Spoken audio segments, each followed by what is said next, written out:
Issue 92. We started with narration showing someone who had been trudging a desert since 352 hours ago, and annoyingly the panel puts the person's silhouette so we can't tell who it is right away. Why do they have to say hours? Why can't they just tell me in a more clear way how long he's been walking? 352 hours means nothing to me. Apparently, he's on his way to Robotropolis to settle a score with someone he hates. Eggman, probably.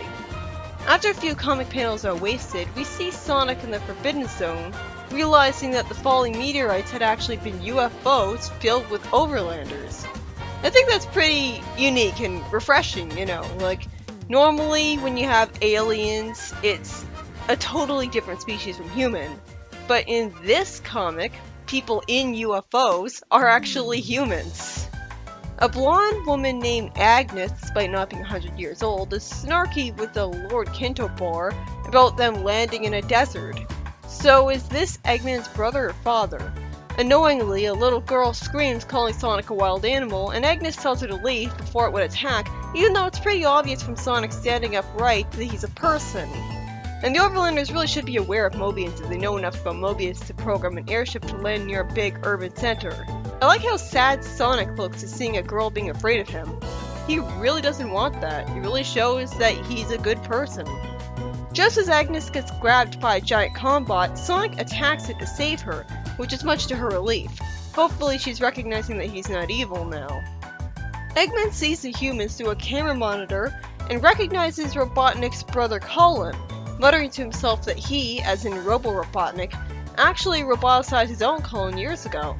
He of course decides to try to roboticize all the Overlanders on sight, but first plans a simple ruse to gain their trust. Which is weird since he doesn't try to do that for anyone else. You'd think he'd just simply send his robot to them and get them kidnapped right away. After Colin wonders if the robot was simply trying to protect him from Sonic, even though it was just saying menacingly, "Surrender to Robotnik," which just seems like he's really overthinking things. Somehow, being so out of the loop that he was unaware of who Sonic was and how he's a hero, although he did come from space, Eggman projects a hologram of his head as if he's the Fleetway Dark and Edgy Robotnik, and lies that he designed all of his Protectobots to fight Sonic. Technically, the only thing he's lying about is the name of the bots. Eggman lies that he offers the humans a sanctuary where they'll be safe from the Mobians. I can sort of understand why they'd buy this. I mean, Eggman's a human, and they probably only trust humans. And after Sonic says in a panic that he's lying, Monkey Khan shows up, and at first seems like he's arbitrarily buying it, but then proves he's against Eggman after all. The humans are buying this hook, line, and sinker, aren't they?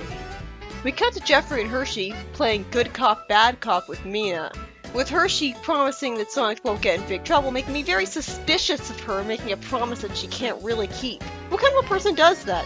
That looks like such a slimy, sleazy practice. I'd never trust a cop who pulled that on someone. Mina falls for it, and Hershey wishes with a smile that Jeffrey actually would kiss her in response to his happy remark. Monkey Khan seems bent on destroying Robotropolis, which one makes it way too obvious how glaring it is that this powerful hero hasn't taken down Eggman yet, and two, has him utterly failed to realize that he'd be killing millions of innocent Robians in the process. I mean, if there were no Robians in sight, then it would be fine. Colin tells the humans not to fear the swap bots, and then I get really annoyed at how Monkey Khan is saying while fighting with Sonic that Robotnik roboticized everyone he held dear, right in earshot of the humans, presumably, and yet the humans don't seem to hear any of this and realize Eggman can't be trusted. I hate that in fiction. It's like the characters are totally deaf just because they're off screen. Then the story remembers that Tails exists, having him fly around wondering where Sonic went, and he heartwarmingly high-fives Rotor seeing him finally back home. And then we cut to Sally's mother finally pointing out unhappily that she missed Sally's entire childhood. That really is a shame. She asks what her childhood was like and gets a vague answer from Sally while the background changes to a white void for some reason, and she says that she didn't have a family even though she still had a father. But he wasn't really around much, so... But was he really her only family? No grandparents on either side, no cousins, no aunts or uncles? Do you know how hard it is to believe that a royal family would be that small? I mean, with royal families, I guess this is the type of royal family that doesn't restrict marriages to royal people. Look at the European royal family. It's gigantic, and everyone's basically related to each other. Our time is then wasted with Sally recapping stuff that the Queen missed, rather than them actually bonding together. And she surprises her by saying that she was the one in charge of Knothole. Sonic completely takes me out of it by mentioning Pokemon, meaning that I guess Pokemon as a video game franchise exists on Mobius too. Pop culture references don't really work in a fantasy universe that's so far removed from our own world. The energy dome shows up right after the humans are led into Robotropolis, which makes me really annoyed because Sonic could have easily destroyed all the swap pods at the speed of sound in Spin Dash form, not to mention he had Monkey Khan with him, but instead the story seems to forget he has super speed, and the humans get in trouble because of it. It's such artificial forced conflict. The next story is a Sonic Shuffle adaptation of all things. Way to pick the most pointless game ever to do an adaptation of. It starts with Sonic having a dream, so I have to wonder when this took place. And he sees an emerald that he says for some reason isn't like any Chaos Emerald he's ever seen before, even though he should clearly recognize it as the Master Emerald. He sees Amy, Tails, and Knuckles in the emerald, and then they actually show up in front of him, and they're suddenly in a cave, only for the story to completely forget that Amy, Tails, and Knuckles even exist. For some reason, Sonic knows he's in a dream, so I guess he's a frequent lucid dreamer, and he thinks that it's from eating chili dogs, as if that can cause weird dreams. Lumina shows up, saying that she wants to serve as his guide, saying that Sonic subconsciously responded to her cry for help. She then explains that the Master Emerald here is actually the Precious Stone, a gateway to imaginary world, as well as the nexus to its reality, whatever that means. Sonic lampshades the overuse of big words, and Lumina explains that it's a crystal weaved out of the dreams and hopes of people of various dimensions, and its power supports the existence of extra-dimensional worlds. And at this moment, imaginary world is in the gravest of dangers from Void. Void drained the power of the Precious Stone, turning nature to a wasteland, and for some reason turning gentle creatures into carnivores, don't know why, spiraling the world into a course for destruction. But didn't she just say that the Precious Stone's power supports the existence of extra-dimensional worlds? So the stone being drained like that shouldn't just cause these arbitrary side effects in imaginary world. It should wipe out the existence of every world other than the prime one, and way faster than imaginary world right now. Sonic is told to put a bracelet on, with Lumina reminding him that his true nature is that he lives for adventure. How does she know that? Has she been spying on him?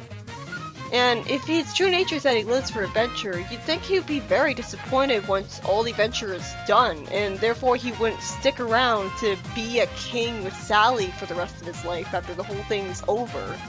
Which really puts all 20 years later stuff into question. Sonic says that he feels like he's going around in circles because he keeps coming back to a hunk of rock, but then he sees his friends waiting for him in a green sphere. Oh, fantastic! The story just ends!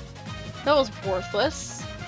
The first story, by Carl Bollers, has Eggman tricking a bunch of overlanders from space into marching to their doors in Robotropolis.